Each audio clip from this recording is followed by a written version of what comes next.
રાજીનામું લઈને આવ્યો હું ગોપાલભાઈને પેલા શપથ લેવાના છે એટલે હજી જો ગોપાલભાઈ મેસેજ કરે શપથ લેવા હોય તો હું 2 કલાક બેસ અધ્યક્ષ શ્રી યારે શપથ લઈ લઈએ અને પછી રાજીનામું દેશી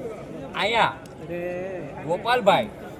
રાજકારણ કરે અરે પણ હું કરું મારા આગળ મોબાઈલ આવે લાલા તું ઊંચો કર હું નીચે રાખો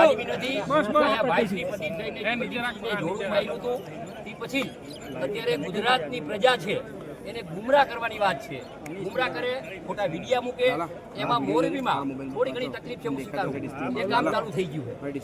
છે આવતા શનિવારે ખૂબ જ મોટા પાયે ખાતમુહૂર્ત કરવાના છે પણ ત્યાં એ બોલ્યા એના કાર્યકર્તા કે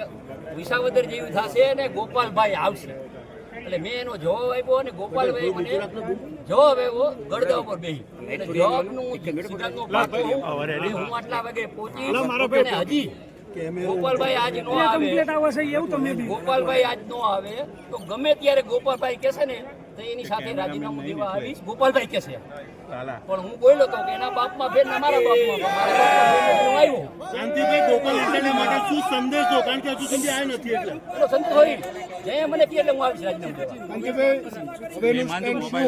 કારણ કે એ સમય પૂરો થઈ ગયો તમે પણ સૌરાષ્ટ્રમાંથી આવો છો સૌરાષ્ટ્રમાં લેઉવા પાટીદારની રાજનીતિ અત્યારે ચાલી રહી છે વિસાવદર એનું ઉત્તમ ઉદાહરણ છે